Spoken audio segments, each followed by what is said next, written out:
Alright, good night everyone. Good night. Can you guys see my screen?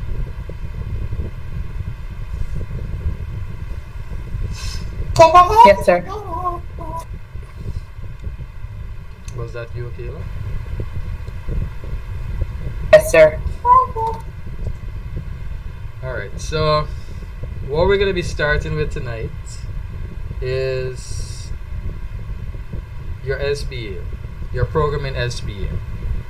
I would have given you guys some instruction before, but a while back I was actually going through a pseudocode for somebody, and I realized some changes had to be made. Not major changes, some slight changes in the way as to how things have to be created.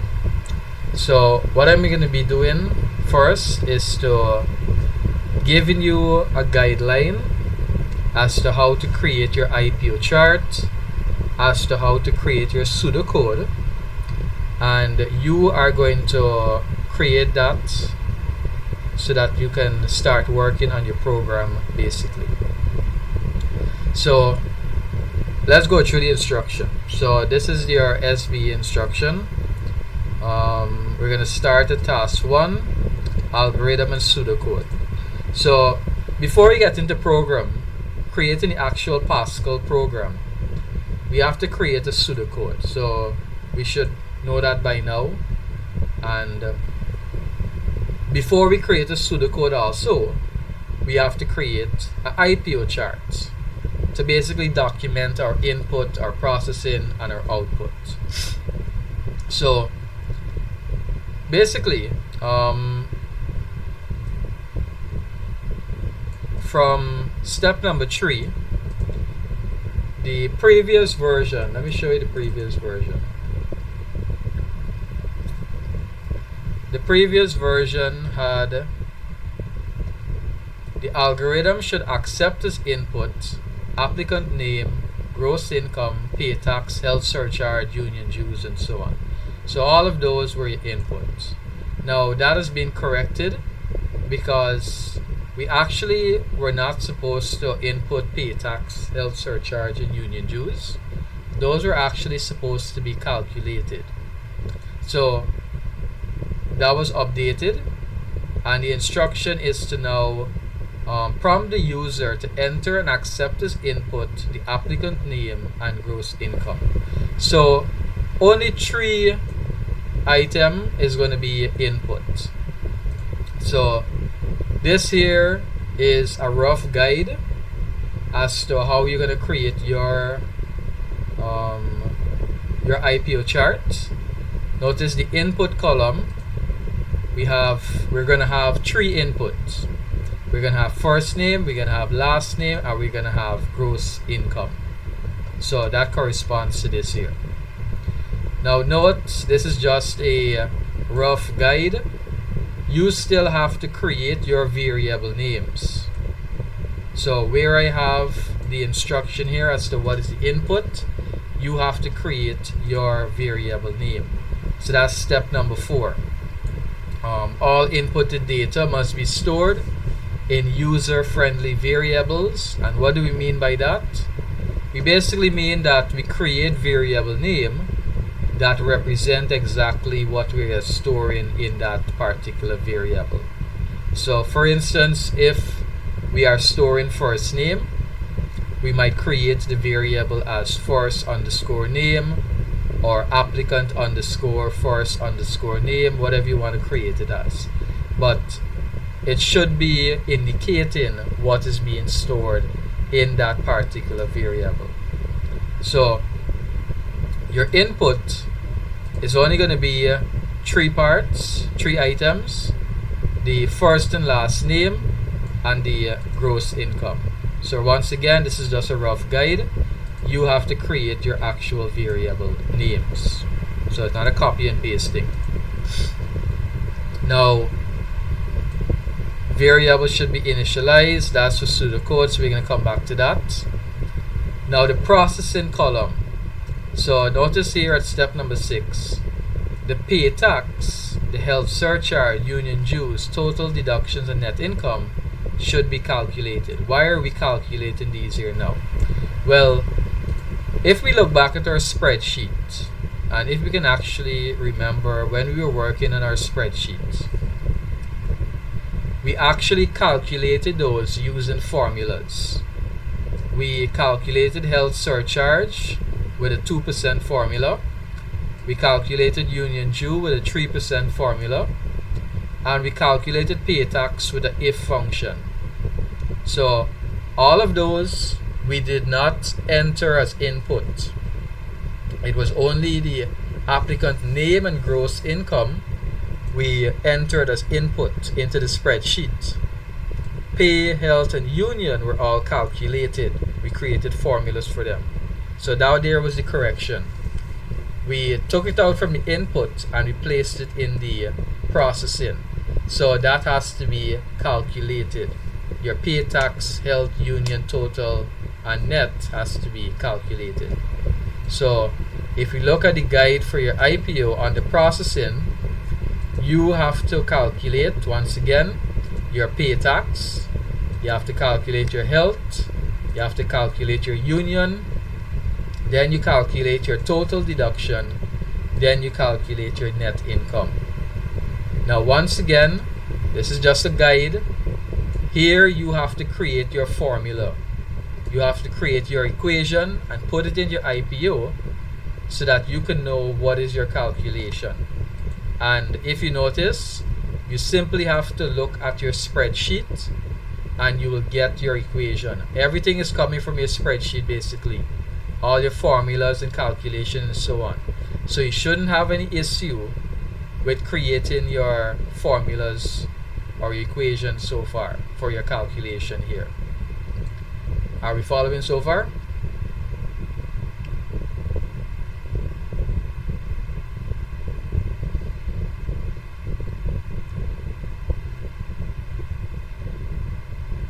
Is that a no?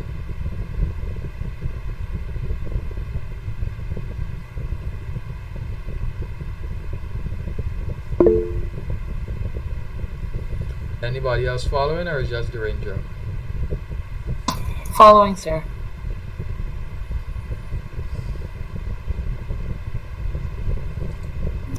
Alright, I hope so. Remember, it's your SBA, not my SBA. So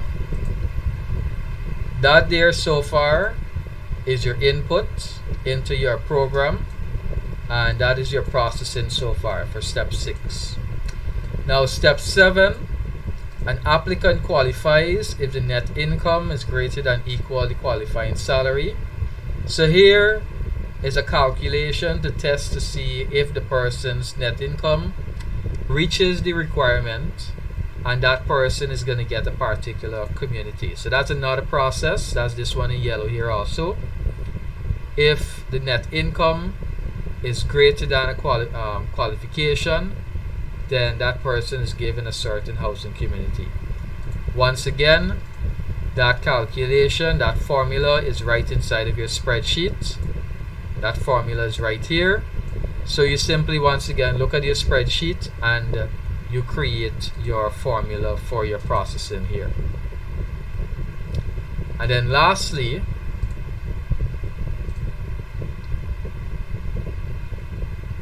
the output, the algorithm should print the applicant's name and community. Well, that is going to remain the same.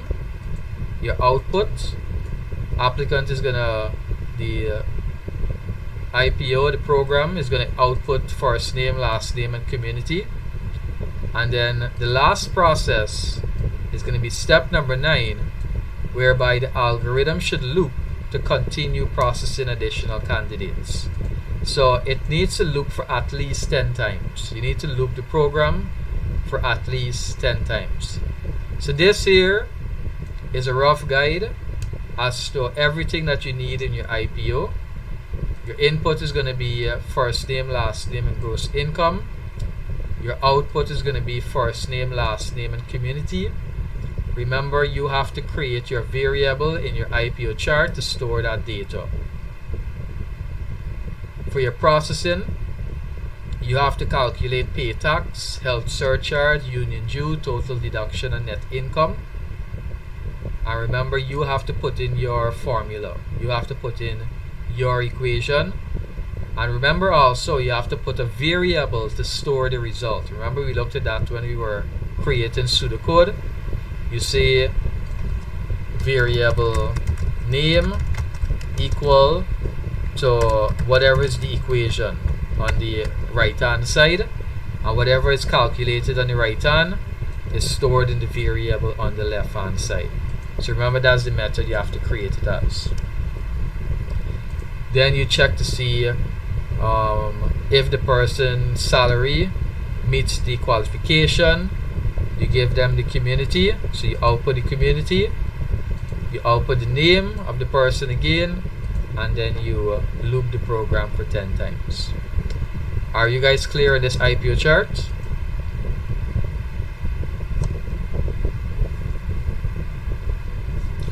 Any questions before we move on?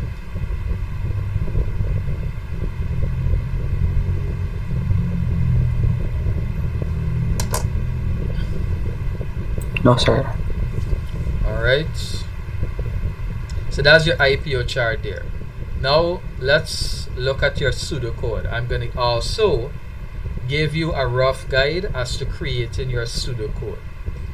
So if you guys can remember, your pseudocode has 5 main parts.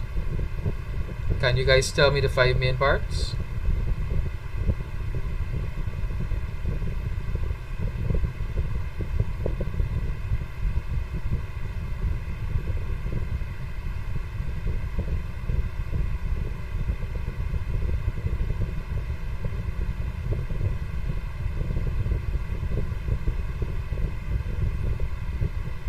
What does it start with?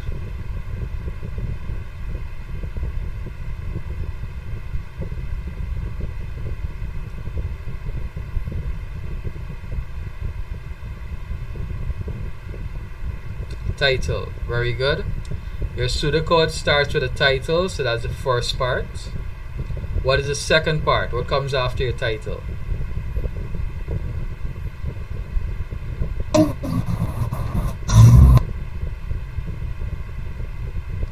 Akila, you said something? Sir, announcing the start of the pseudocode. The title is usually that indication. You could put start if you want, but the title is that indication. Okay, sir. Yes, what comes after the title? What's the second part? Declaration. Very good. So notice we have that here. Variable declaration. That is your second part of your pseudocode. Now this is just my guide. There's different ways of creating pseudocode. I'm letting you know. But this is my guide as to creating a pseudocode. So title is first. Variable declaration is second. What comes third? Initialization. So notice we have that here. Variable initialization. That comes third. So that's the third part there. What's the fourth part?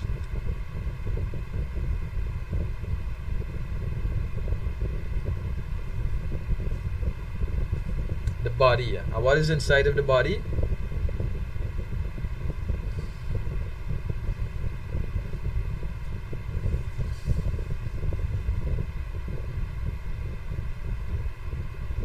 Processing. So input and output also, right? So IPO. So the body is a combination of IPO. Input, all of your input, all of your processing, and all of your output, all of your calculation. All of that makes up the body of your program, of your pseudocode. And then the last part, the fifth part, what do we end with?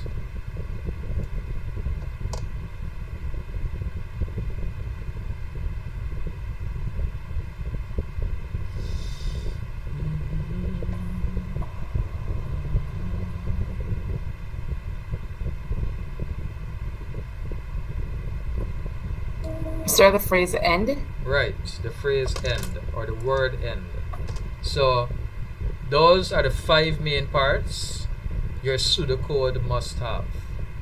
Now, if you notice here, I'm giving you a guide as to how to create your pseudocode. So here I have the first part, which is the title, pseudocode, housing community. That's my title here. You're going to create an appropriate title. You just look at read the description of your program, read the description of your SBA, and you just come up with any suitable title. The second part, but notice I'm not using space. That's very important. The second part of a pseudocode, variable declaration. So this is why you are creating your IPO charts, because the variables you created in your IPO chart, you are going to put into your pseudocode. That's why you are creating this IPO chart, so that you know what variables you have to use. So you take those variable names now and you put it into your declaration, first name, last name, and you say what data type they are equal to. First name, last name equal to string, gross income health union equal to real.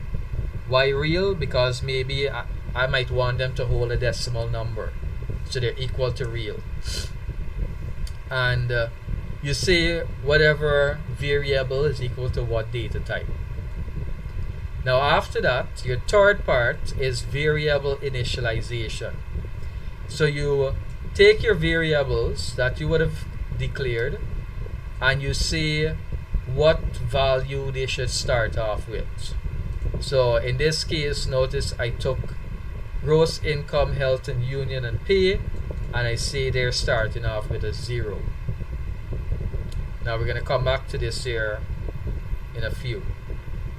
So here we start with our body. Now where you see I have these bold information, these bold headings, it's not necessary, but once again I put it so that I can differentiate my section of my pseudocode.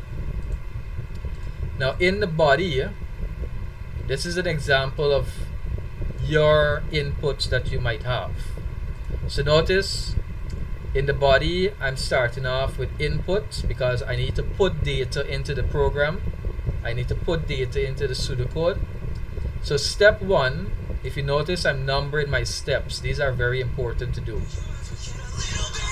Excuse me.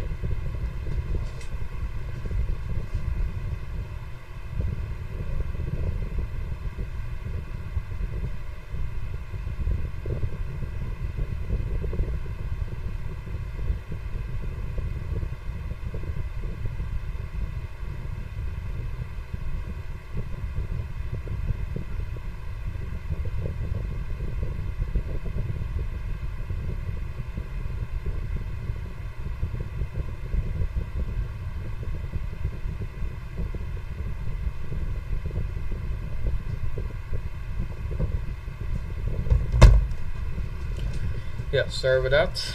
So, whenever you start the body, you have to start numbering your steps. It's very important because when you have to move on to the next part of your program in SBA, which is your trace table, you have to make use of those step numbers in order to complete your trace table. So, as you see here, I'm numbering basically each line or each action is going to get a step. So when you're accepting input, that's the first part of our program, the first part of our IPO here. You have to accept the first, last name and the gross income. So whenever you have to accept input, you first have to tell the person what they are putting into the program. So you say output, please enter first name, or whatever you want to put here as an instruction. You tell the person what to do. Please enter first name. After that, now you put the keyword input and what variable is going to store that data. So I'm going to output on the screen, please enter first name, and then I input and store into a variable. And then you recreate that for step 2, step 3, and you would have completed there your input for your program. Are we following so far? Yes, sir. Any questions from anyone? Title, declaration, initialization, input. Any questions?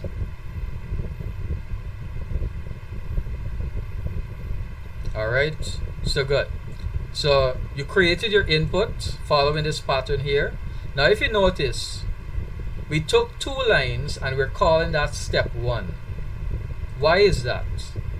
The reason why is because we usually give a step number to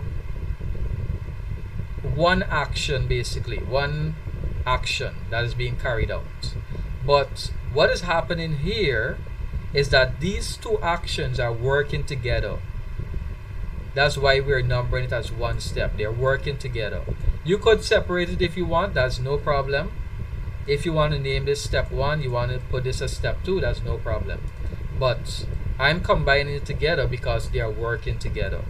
The only reason I'm outputting this here is because I want to tell the person to put something inside of this variable here. So that's one thing to note. Another thing to note is notice how I indented my information. Notice how I indented my line. When you indent, it indicates that this line here is falling under the line above. So indentation is very important. It helps you to see the organization of your information. So I notice after I pressed after I enter step 1, I actually didn't press space like this here. I pressed the tab key, and that gave me an equal amount of space between all the information here. So you guys can apply that also. After you finish typing there, you press the tab key, and that can give you the equal amount of space, the same space every time you are typing. So tabbing your information helps you to align it better. And using the tab is what I would have used to indent here. So whenever you want to indent and whenever you want to align, use the tab key. Good. So that's why I grouped those 2 steps together and why I indented this line here. So after you would have created all of your inputs, you accepted all of your inputs, you're going to move on to your process now. So let's look at our IPO. Remember, we have to calculate pay tax, we have to calculate health, union, total deduction, and net income. So that's 5 formulas there. So step number 4, how are we going to create the formula for calculating health? Now notice we have 2 variables for health. We have one variable on the left hand side here to store the actual value of how much is this health surcharge.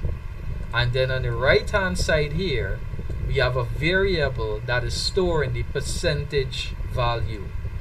Remember, you have to look at your spreadsheet to find that formula. So the formula was basically to calculate 2% of gross income. So calculating 2% of something is basically multiplying 2% by that value. 2% times gross income. So if you notice, that's basically what we have here. We have health percent times gross income. Now notice I did not type in 2% times gross income because this 2% is going to be a fixed value. So what I can do here is initialize it in the program. I can tell the program that, look, I'm going to create a variable called health percent, and I'm going to give it a data type of real, and I'm going to initialize it with a value of 2%. So whenever I want to use this health surcharge percentage, I don't have to type in 2%. I simply use that variable. You guys follow me so far?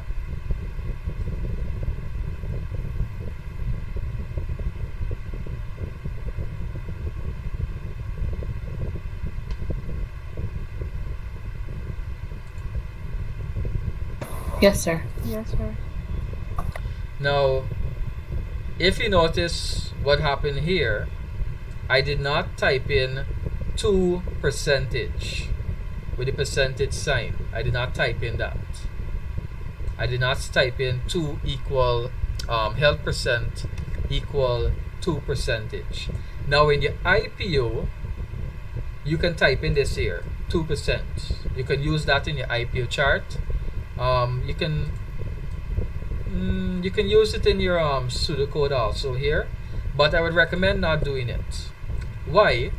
Because in programming, the percentage symbol is an operator. Do you guys know what is an operator?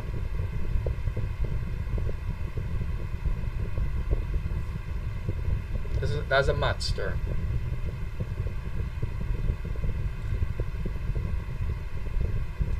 Do you guys know what are arithmetic operators?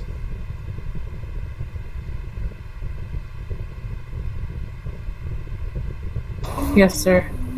So that's your addition sign, subtraction sign, and so on, right? So those are called operators. Now, in programming, your percentage symbol is also an operator, and it's called the modulus operator. Now, how does modulus work? And this is also important to note.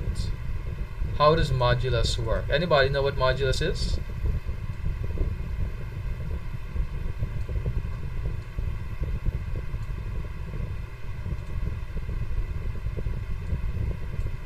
Alright.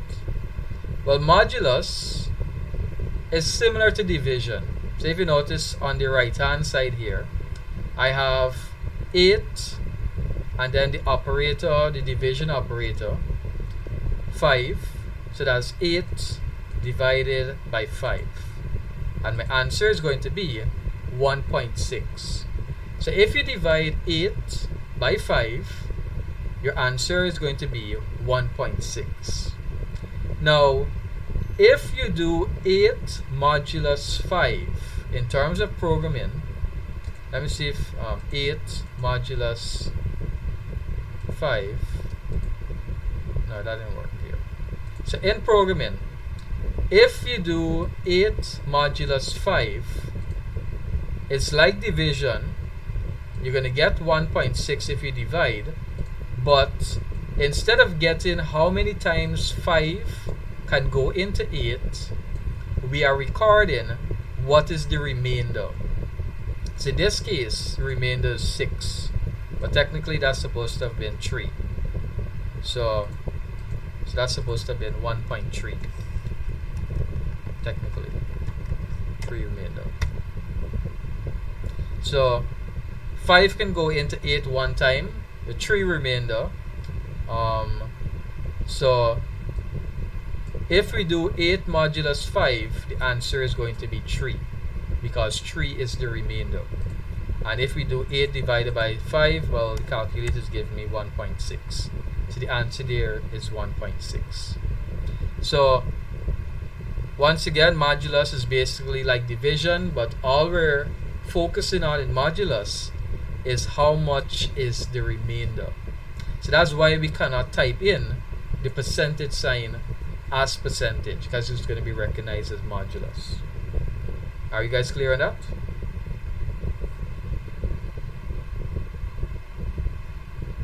Yes, sir. Great. So all we basically need to do now is basically convert our percentage into a fraction. So we take our 2% divided by 100, and we're going to get 0.02. So we use this value here because that's a decimal value. We are allowed to use that. And we know that if we take this value and we multiply it by any number, that is basically calculating 2%. I hope you guys know that. So that is why we're initializing this variable here with a value of 0.02. And also why we are initializing union percentage with 0.03. So we're basically initializing these two variables with 2% and 3% respectively. That's what we're doing there. So now, when it comes to my calculation here, what I'm basically doing is taking 2% and multiplying it by gross income and storing it in the variable health surcharge. Same for step number 5. I'm taking that 3%, multiplying it by gross income, and storing it in the variable union dues. You guys following on that? Yes, sir. Anyone with any questions so far?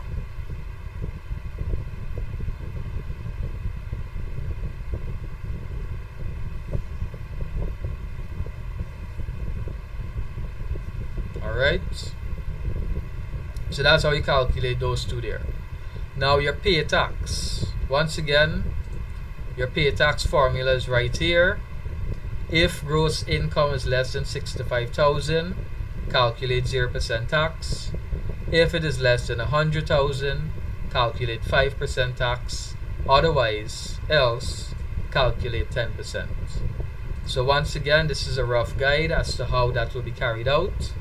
Step number 6, we're going to use a if statement. If the gross income is less than 65,000, then, remember then is true, then if that is true, calculate 0% of gross income and then put that in the variable pay tax. So we have to do this calculation here because we have to indicate that no changes was made, and then we're still, or we can leave it blank if we want, because basically this is not doing anything either. So basically nothing's going to be carried out if it is true, because it's basically 0% we're calculating, so nothing actually has to be done. But I'm still putting this here to represent that. Now, if it is false, we're moving on to step 8. If it is false, we are going to run another if statement. We're running a nested loop, similar to your spreadsheet. Now, we're going to test now to see if the gross income is less than 100,000. Remember, once again, then is true. So if that question is true, we are going to calculate 5% of gross income. Remember, if you notice here, we are not typing in 5%. We have to use the fractional value. So 5% of gross income is going to be stored in the P variable. Otherwise, if it is false, we are going to calculate 10%. So if you look at your formula here, it's the exact same thing. If it is less than 65, calculate 0% tax. Less than 100, 5% tax. Otherwise, calculate 10%. So this here is an idea as to how to create that. But once again, you have to create your correct variables. You have to create your correct calculation and formulas and so on. Any questions so far? No, sir. Alright. Now, so we just completed these first 3 calculations here: pay tax, health surcharge, and union due. We're now going to move on to total deduction. Now that's very simple. Step 11, we have a variable called total deduction, and we basically add up all of our expenses and store it into that. The next one is going to be net income, and that's simply step 12, a variable called net income. We take our total expense and we subtract our gross income, and we store it into our net income variable. If no questions on that one, we move on. Now step number 13 is where we go over to the other end here. We are checking to see if the person's salary now, that net income we just calculated, if it matches the criteria to get the housing community. So that is this here. If the person gets greater than equal to 40,000, they get Hampton Court. Greater than equal to 70, they get Windsor Forest. Greater than equal to 100, they get Fort Wellington. So here we're running a test. If the net income is greater than 100,000, if it is true, step 14, output Fort Wellington. So that means if their net income is greater than 100, they get Fort Wellington. So we have to output that the person does get Fort Wellington. Now, remember, here we have to output the person's getting Fort Wellington, because here's where we're running that test. This is where we know that person is getting that community. So we are also completing this output here of community. Now, as you just saw, I deleted this part here. You could put the line output first name and last name, but remember, this line here is only going to run if it is true. So if this is false, all of this is going to be ignored, including output the first and last name. So when we do go to the false, which is else, if, run another test, if the net income is greater than 70,000, then output that person is going to get Windsor Forest. Now here again, we are going to have to put output first and last name. Now that would not be effective, that we have the same line over and over, because we have to output this one line here whenever we output the community. So the most effective thing to do for that line is to put it outside of the if, like this here, what you're seeing here. Step 19 and 20, output first name and last name. So after you output the community, or you can actually go before the test, once it's not inside a period multiple times. Before or after, you output the person's first name and last name.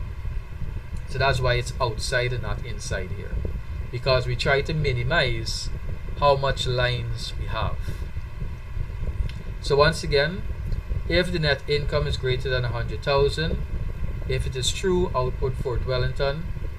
Else, run another test. If it is greater than 70, output Windsor Forest.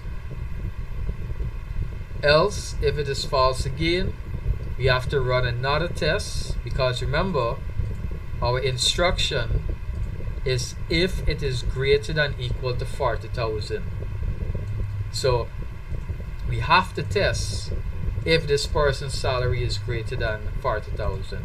Now remember also, it's greater than equal to. So we have to check for the equal also, greater than equal.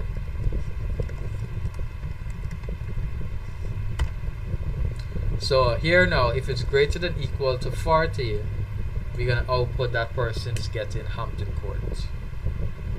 And that there would complete this part here. We're testing if the person's net income meets that qualification, and they're going to get a community. And then we have the output here, the output section. Here we are outputting the community in the if, and here we are putting the output first name and last name. But once again, if you put it here, the community is going to appear first and then the name. But say for instance, if you want the name first and then the community, you would have to put it before, like that.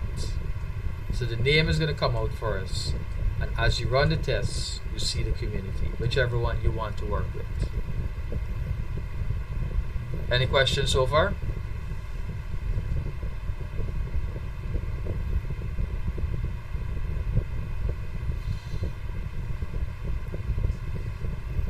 Now remember, this file is already in your in the WhatsApp group. This is what I already shared. So please use it as a guide to create your IPO chart and your pseudocode. Now, the last thing we did not do is the loop for your program. How can we create a loop for your program? The easiest loop that you can create is a for loop. That's the easiest loop you can create. Now, the entire program needs to run in a loop. The entire program needs to repeat. So that's why, if you notice, the N4 is all the way at the bottom, and the for starts at the very beginning of your program. So the loop is for the entire program. Now, as I mentioned, the for loop is the easiest loop. So what you need is a variable that is going to monitor the loop. When we were learning about loops, we talked about that we have to have a variable that monitors the loop. So I have a variable called count, and I declared it as an integer. Then I initialized it as starting off with 0.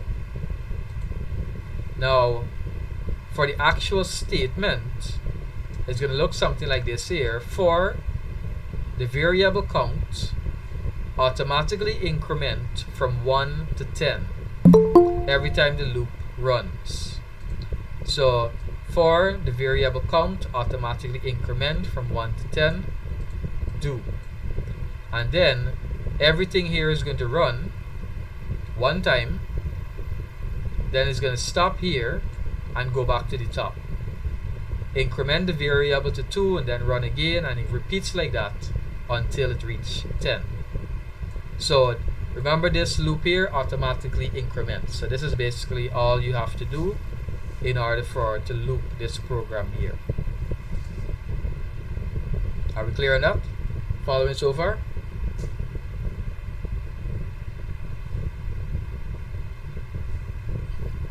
Yes, sir. Sir, can you please explain that again? Alright, so the for loop. The structure of the for loop is to have the keyword for.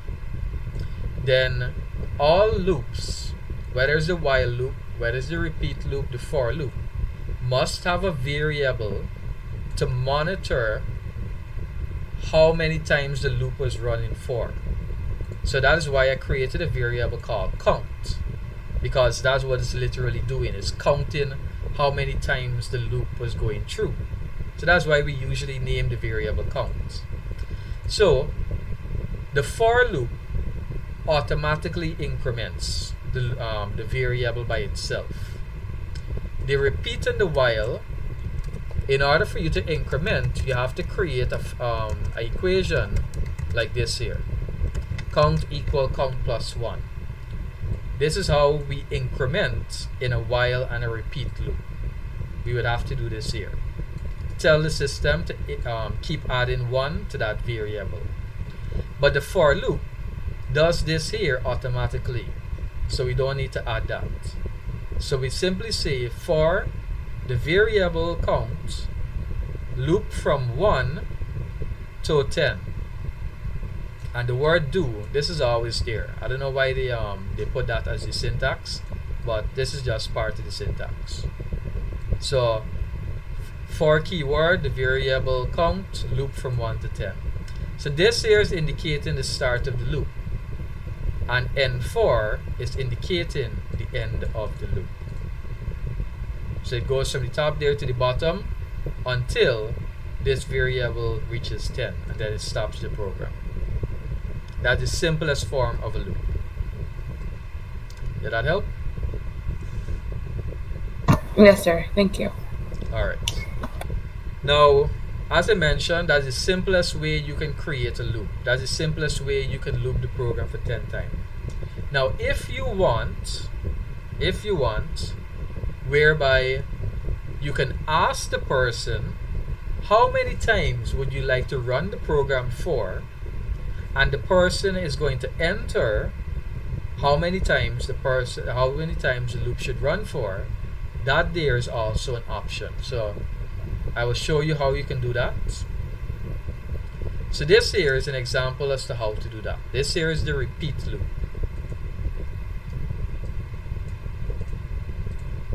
So if you're interested in doing that, this here is the repeat loop. So I have a variable here, the same count variable, count equal count 1, count 2 equal integer, and I initialized count 1 to start off with 1. I'm going to initialize with 0 instead. And the repeat loop. Repeat indicates the start of the repeat loop. So I'm going to output, please enter how many applicants would you like to enter. So I'm basically asking the person how many times you want the program to run for, how many applicants you want to enter. Now say for instance the person entered 20. I need to store that 20 somewhere. So I'm going to store that in a variable called count2. The count1 is what I'm using to monitor the loop, to count the loop, how many times I'm going through the loop. The count2 is to ask the person how many times they want to run the loop for. So here the person can put in how many times they want to run it for. They want to run it for 15 times, 10 times. So we're going to work with 20. The person entered they want to run the program for 20 times. So 20 now is going to be stored in count2.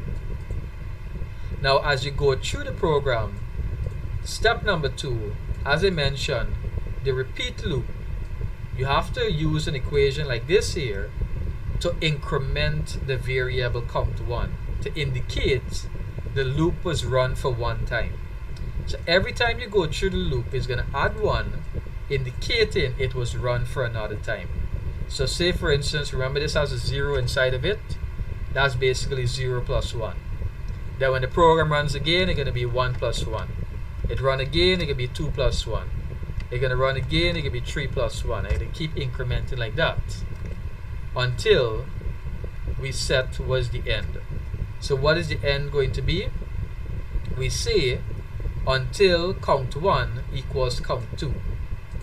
Now what I have in bracket here, that's not part of it, but I'm just indicating that, remember count2 has 20 inside of it.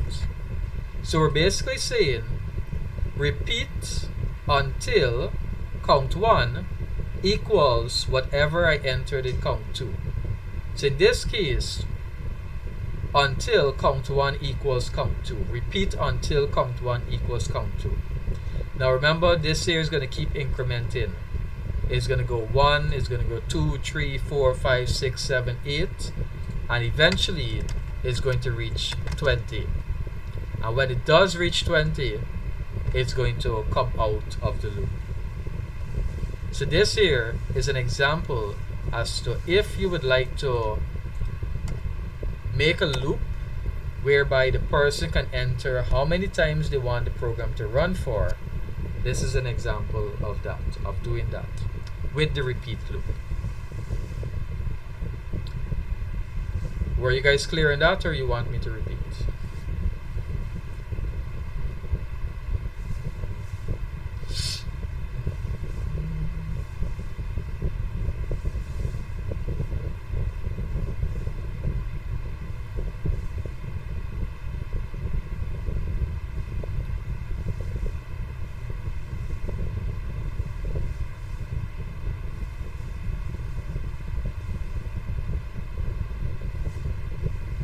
Are you guys following?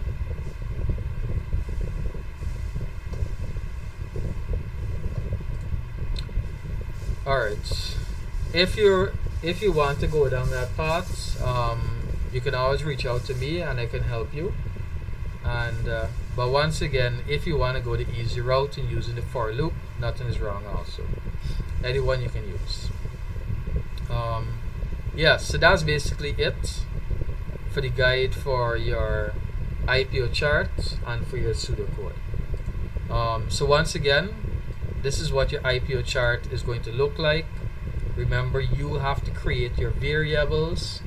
You have to create your calculation. I basically already showed you your calculation. but you have to design it correctly in your documents. These are your input: first name, last name, gross income.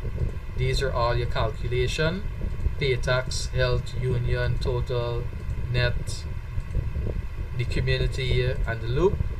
And then you output what is the person's name and the community. Now remember to when you're initializing, you use the fractional value of that percentage. You what else? You have to number your steps. Ensure you're numbering logically correctly, because we have to use those step numbers later on. And that's basically it. You follow your IPO, you create it exactly like that, and that's basically it. Any questions on that before we move on?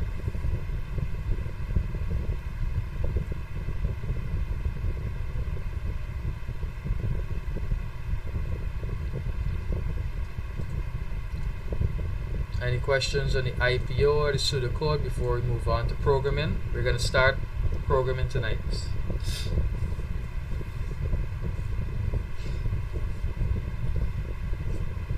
Alright, no questions. Save.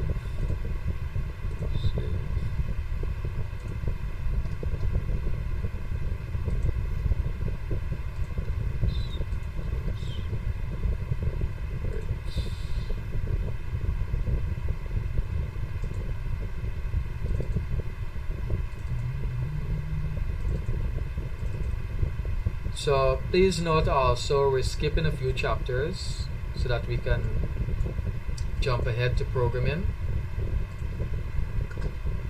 because we need to finish off our SBA.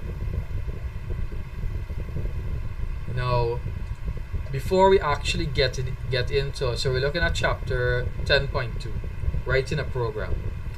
Before we actually get into creating the program, there's some terminologies, there's some instructions basically we should go through first to get an understanding.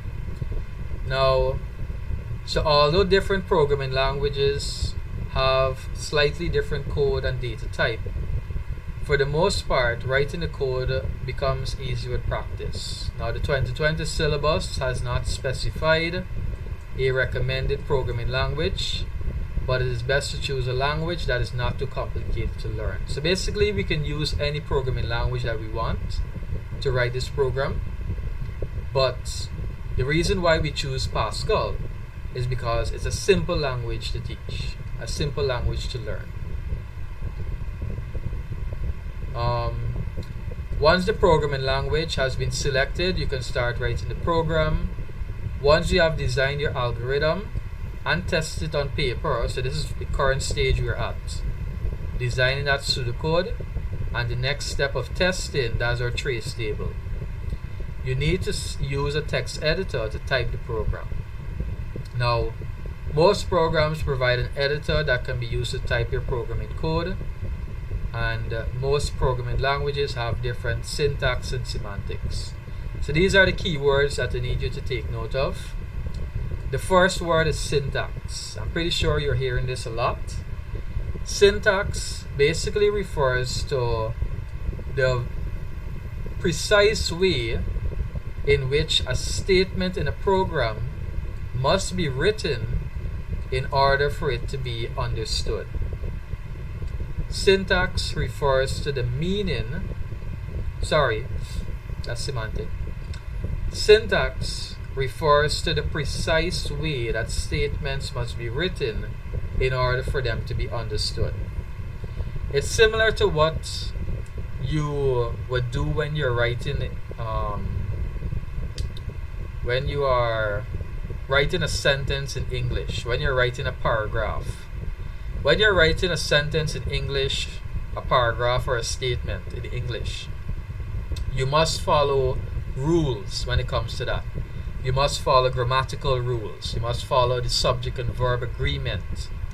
That is called the syntax, the rule as to how you must structure your words. Because only then our persons going to understand exactly what you mean when you structure it correctly.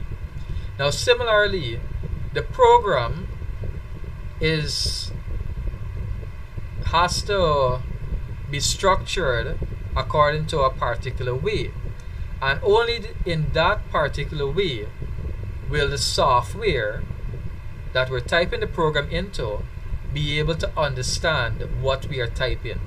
If we do not follow the rule, if we do not follow the syntax, it will not recognize what we are doing.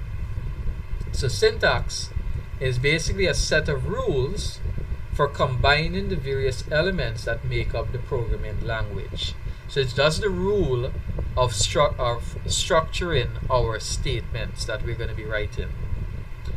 So the syntax also allows the programmer to create a correctly structured statement that is legal, although it does not guarantee the statement to be useful. So it's a rule that we must follow to create our statements. Now, what is a semantic? Now, semantic is basically what we've been doing so far. It's basically how we're using various statements and so on, symbols, punctuation, and they all have a meaning. Now, in programming, the Pascal program, we're going to look at some additional symbols and punctuation and so on, and they all have different meanings. So, semantic is the meaning of various words, symbols, and punctuation in the programming language. Semantic is the meaning of words, symbols, and punctuation. That's what the word semantic means. So, for example, in Pascal, note in Pascal, the semicolon symbol represents an end of a statement. In other programming languages, it's going to have another meaning. So note, one semantic is a semicolon. In Pascal programming, we use a semicolon to indicate the end of a statement. It's similar to how we use a full stop. Notice whenever we are ending a sentence, we use a full stop to indicate it as the end. So similarly, instead of using a full stop in the Pascal program, we use a semicolon. We do not use full stop, we use semicolon. So that's one semantic there. Now, statements are constructed from the various program elements. The overall meaning of the statement is determined by the programming, the language semantics. So various languages are going to have various semantics, but just note for Pascal, semicolon indicates the end of a statement. That could be a question in the exam also. They could give you a program and ask you why is it not working. They could show you that, ask you why it is not working, and it could be that it's missing a semicolon at the end of one of the lines. That could be the reason why. Are you guys following so far? Syntax and semantics, clear on that?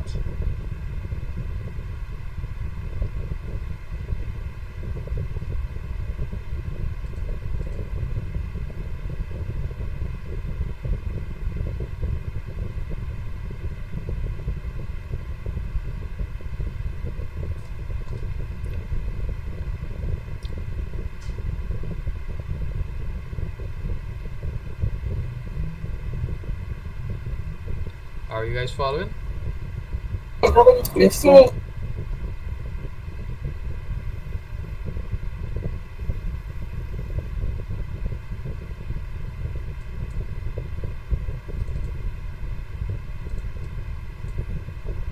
Alright, so when creating your program is going to have rules also as to the structure, as to the layout.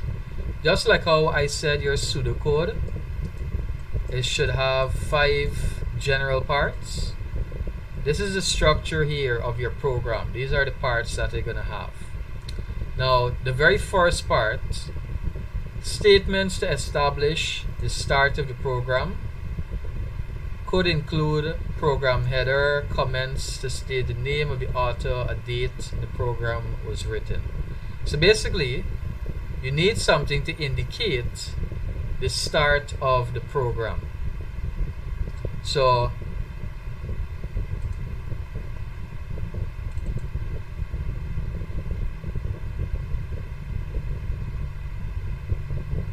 let me show you an example.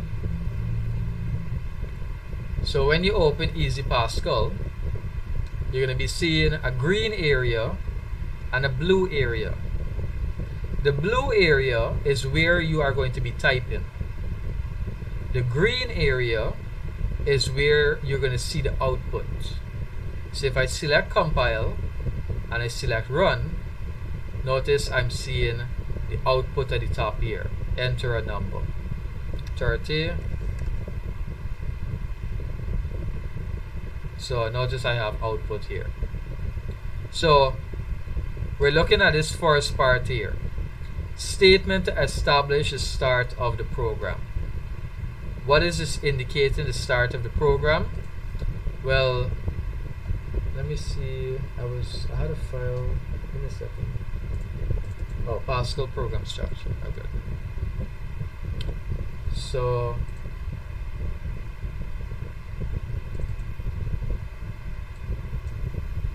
the program title is going to be used to indicate the start of the program, of the Pascal program. Program title indicates the start, not title as in the word title, as in typing in the title of your program, as in creating some sort of title. So as in creating a title, just like your pseudocode, how it was pseudocode and a title. Here, program title indicates the start of your Pascal program. So if you look here in this example, notice at the top here, the very first line, it's the keyword program, and then I have my underscore new underscore program as my title. So notice that's the very first part, and that's indicating the start of my program. And if you notice at the very end, I have a semicolon. That is indicating the end of that line, that statement. Are you guys following so far?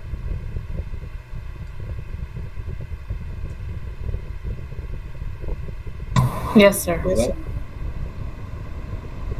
So that's the first part there your program needs, that statement there. Now the second part, if you notice, it matches your pseudocode, because this is why we actually create a pseudocode. The pseudocode is basically for us to translate into the program. So here now we have to declare our variables. So how do we declare in Pascal now? So let me show you how to declare in Pascal. So you first need to type the word var. So you have to have this keyword var.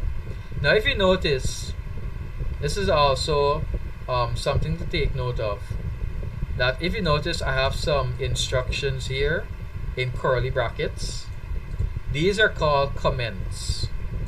I'm basically saying here what is happening at that particular line. So if you notice at the top here, I have program title in curly brackets. That's indicating that this is my program title. And var, and notice I have in comments, comment. This section declares the variable. So this var keyword indicates that I am declaring a variable. So I don't actually need this. So if I take it out, that's what it's going to look like. I'm just going to put it back. So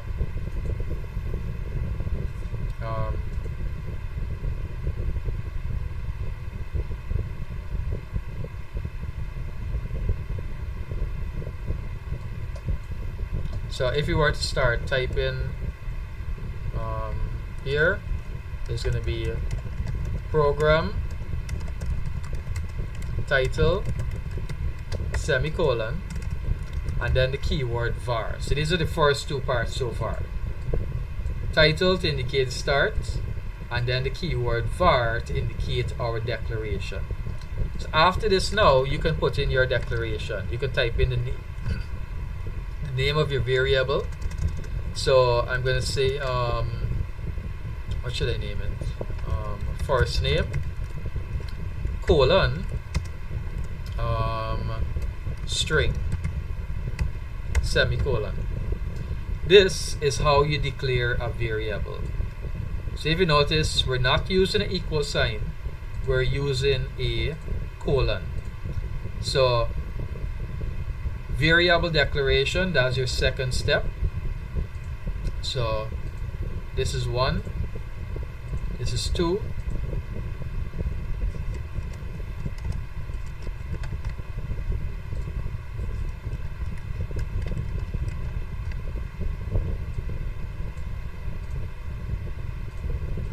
so variable declaration is the second step, and that is basically putting the name of the variable and the type.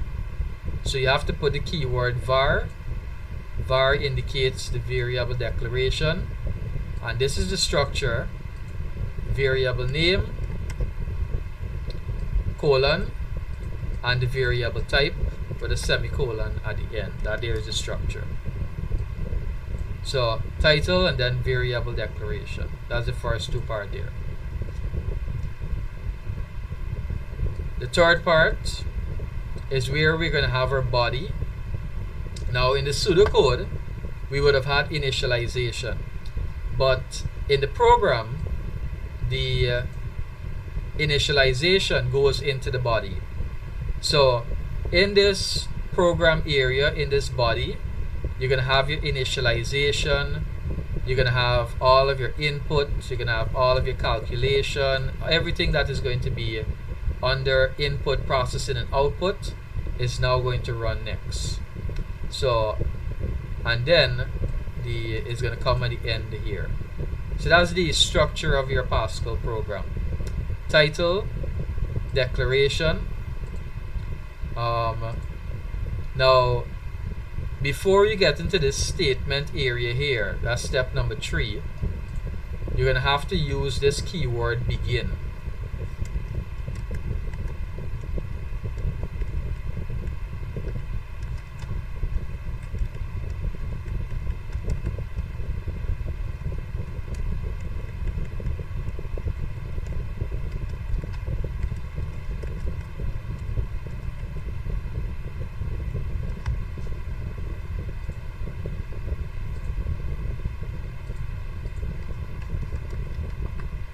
We're going to have to use this keyword begin to indicate that that's where our body is actually starting from. It indicates the start of our statements. And then we put in our initialization. So let me show you that from this one here. So once again, title at the top here. Here we have var, which is the indication of declaration. Here we have a variable called age. We declared it as an integer.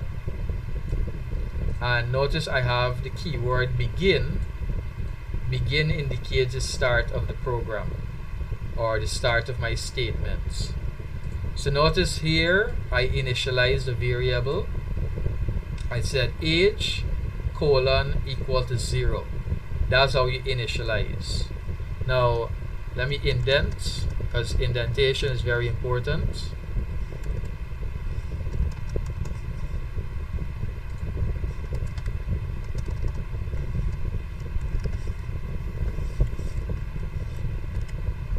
So the structure for initialization, why is it important? Indentation you're referring to?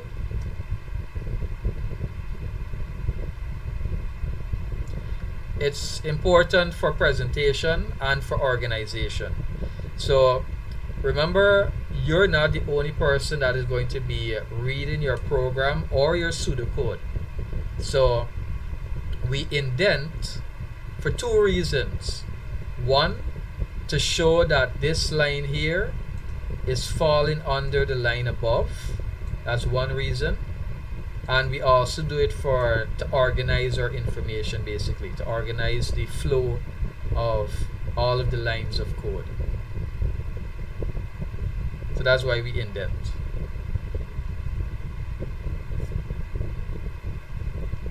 So variable initialization, please know the difference between declaration and initialization. They look the same, but note that one has an equal sign and one does not have an equal sign, basically. So that can be part of your exam question also. They can ask you what is happening here, what is happening here also. So remember, declaration is only a colon, and initialization is a colon with a equal sign. Variable name colon equal sign value for initialization, and declaration is variable name colon data type. You guys following so far? Any other questions?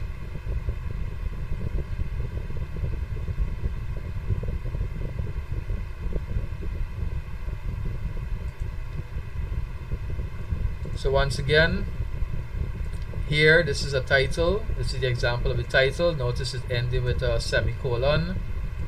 Var. Here we have declaration, age colon integer. Notice a semicolon there once again. Notice the keyword begin.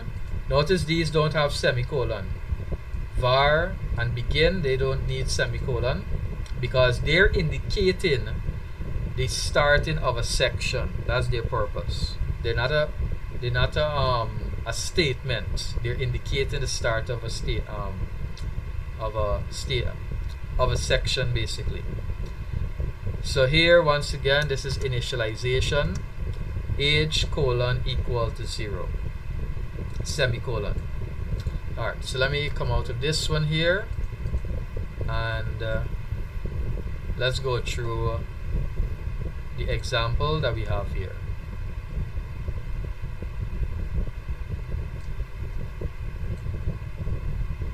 So we're going to create this example here, this Pascal example, and it's important to take note of the description as to what happened at each step for each keyword that you see in there.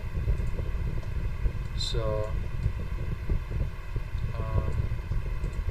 let me create that one there. So program title. So program title, what I've typed here, that's what we're seeing here. Program sentence. So keyword program followed by name of program, then a semicolon. So that's creating a title here, right? That's the first part there of a program. Now the second part, to output a sentence, comment on the purpose of the program. So notice this here is telling you that this is a comment.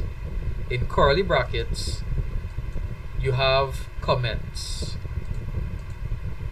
So comments do not run.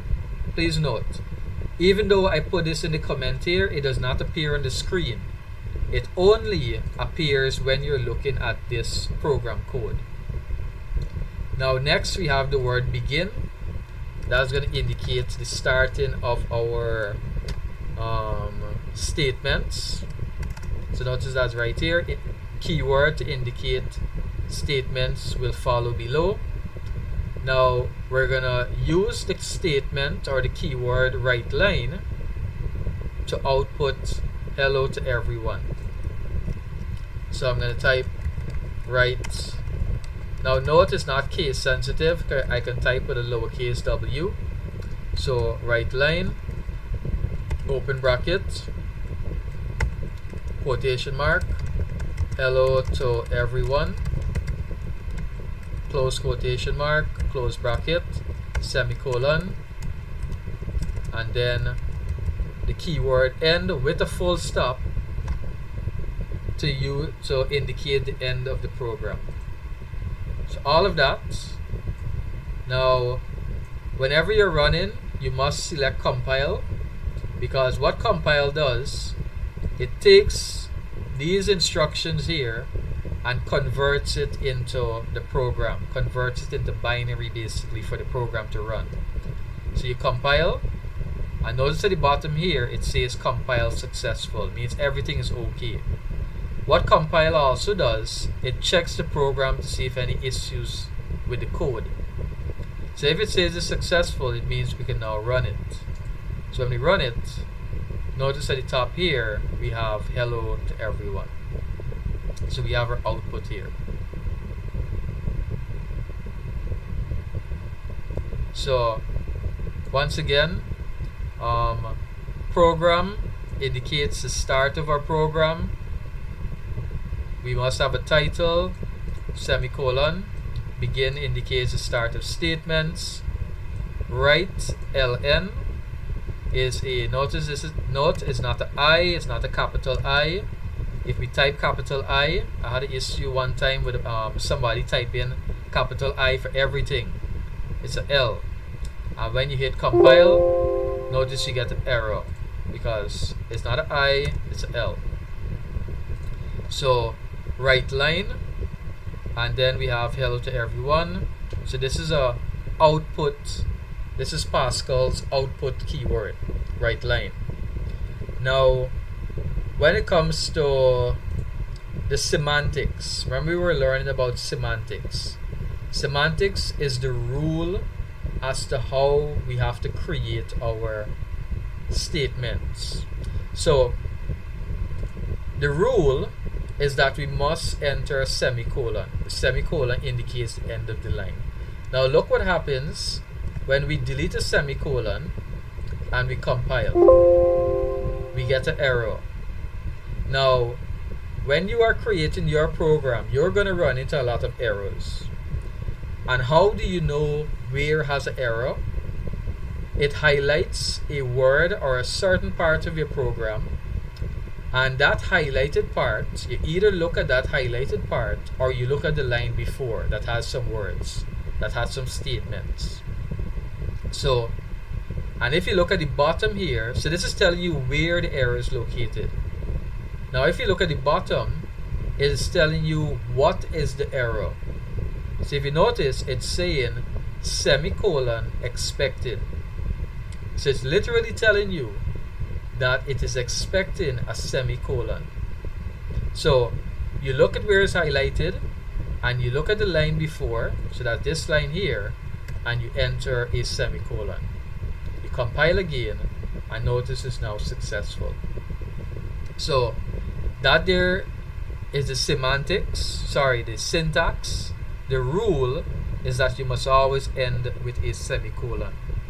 And if you don't, if your program has an error, when you compile, the highlighted word tells you the location of the error, and at the bottom here tells you what is the error that you are experiencing. You guys follow me so far?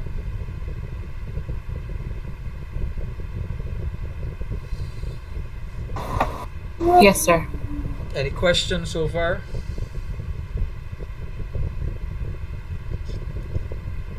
Now, sometimes the error might be plain.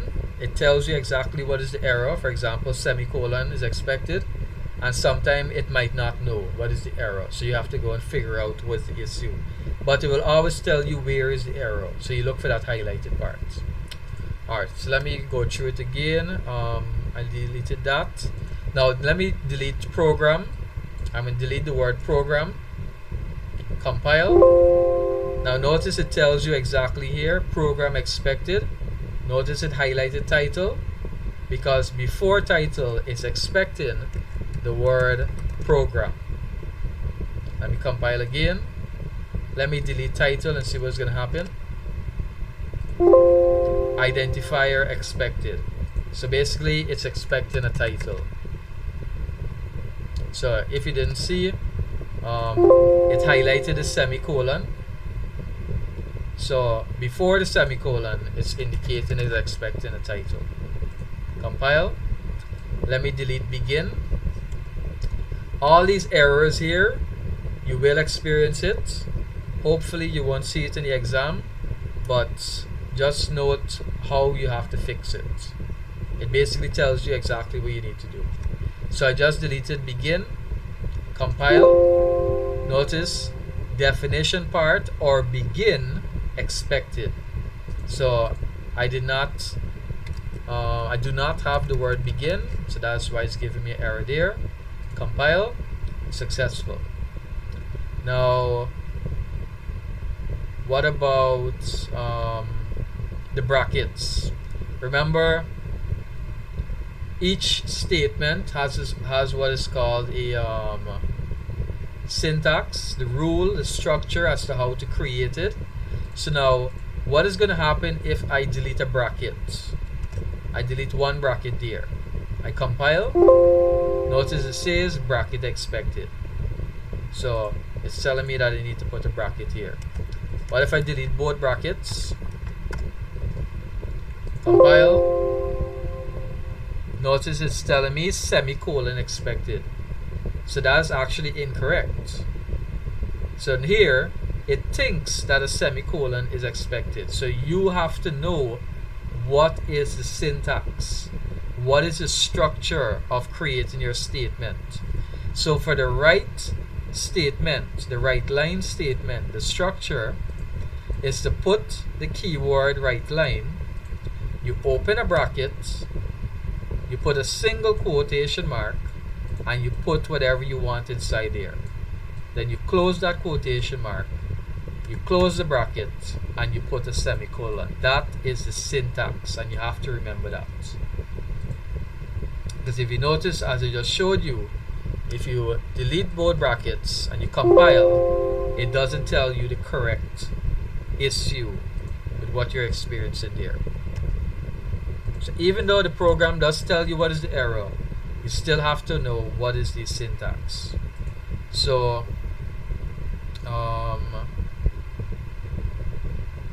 let's see. Alright, we're gonna come back to that here. Just go back to the program. Alright, so what else? If you delete the word end, I deleted the word end, compile. Notice it's saying statement expected. So this is another example. It's saying statement expected. Which statement is it referring to? You need to remember that a program always needs to end with the word end. Compile, compile successful. I'm going to delete the period. Is the period important? Compile. Notice it's clearly saying there, period expected. So I must put that in. Compile. I notice every time I'm getting hello to everyone. So if I change this here, anything I put inside that quotation mark, compile, run, notice that's what's going to appear at the top there. That's what appears at the top here. Now, one thing, I wanted to show you the comment. So notice the comment will not appear. Open and close curly bracket. This is a comment. Compile, run. So notice I'm only seeing hello world. I'm not seeing this comment here. So this is how we use comments. At the very top here, I could open and close comments. This is actually something you guys would have to do. You'd have to say the author that you created the program, date January 14, 2023, purpose to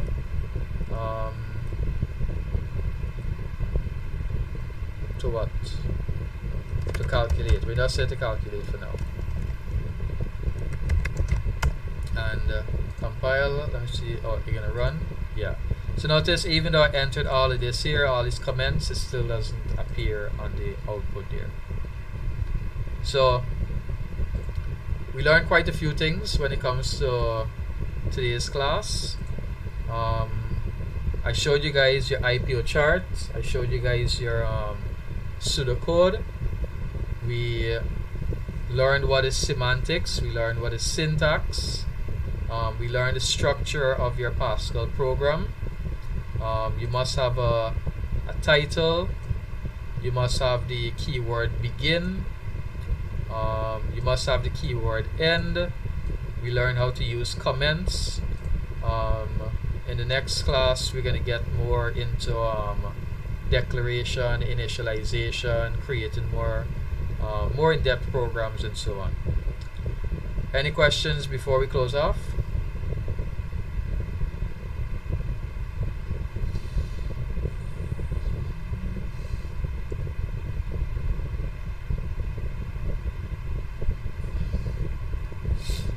Any questions? Any comments? Any regards? Alright, if no questions, that will be it for tonight's class. Enjoy the rest of your night.